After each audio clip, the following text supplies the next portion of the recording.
Dinas Perumahan Rakyat Wan Kawasan Pemukiman Banjarmasin di tahun 2024 ini kembali melakukan pengaspalan jalan perkomplekan dengan anggaran sekitar 2 miliar rupiah.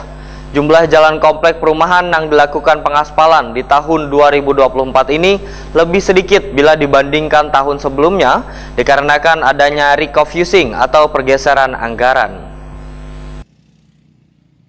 Dinas Perumahan Rakyat Wan Kawasan Permukiman Banjarmasin di tahun 2024 ini kembali melakukan pengaspalan jalan perkomplekan dengan anggaran sekitar 2 miliar rupiah. Ada 2 komplek perumahan di kawasan Banjarmasin Utara yang akan dilakukan pengaspalan dengan panjang masing-masing 2 pal. Jumlah jalan komplek perumahan yang dilakukan pengaspalan di tahun 2024 ini lebih sedikit bila dibandingkan tahun sebelumnya dikarenakan adanya refocusing atau pergeseran anggaran. Demikian dipadahkan Kepala Disperkim Banjarmasin Chandra Iriandi Wijaya, Waitakuni Prima TV jelang tengah hari Rabu 21 Februari 2024. Chandra Iriandi Wijaya menyatakan, untuk progres percepatan penanganan jalan komplek perumahan sejak tahun 2022 sampai 2023, dinasnya telah menangani lebih dari 65%, sedangkan yang dilakukan pengaspalan merupakan fasilitas umum yang telah diserahkan dari developer kepada pemerintah kota. Terkait adanya tanggapan warga bila pengaspalan jalan komplek perumahan terkesan asal-asalan, menurut Chandra Iriandi Wijaya, dinasnya langsung melakukan perbaikan sesuai dengan prosedur yang berlaku, karena setelah proses pengaspalan akan ada masa pemeliharaan jalan.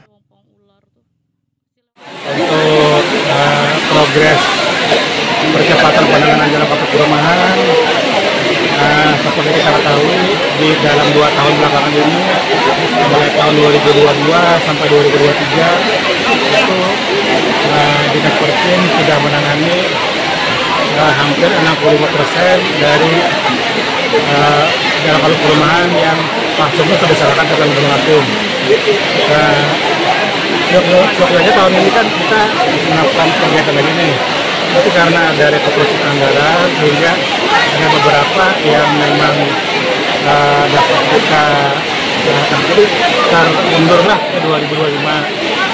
Tapi buat sahabat kami tentunya ini tidak mengurangi kegiatan prioritas yang ada Dinas Pertanian Kota Banjarmasin.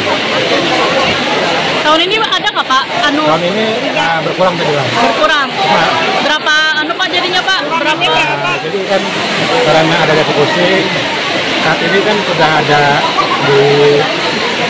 direncanakan lah, jadi hanya ada sekitar 2 komplek perumahan lah yang menjadi penanganan di tahun ini. Plus 1 itu yang di Surgi Mukti yang dulu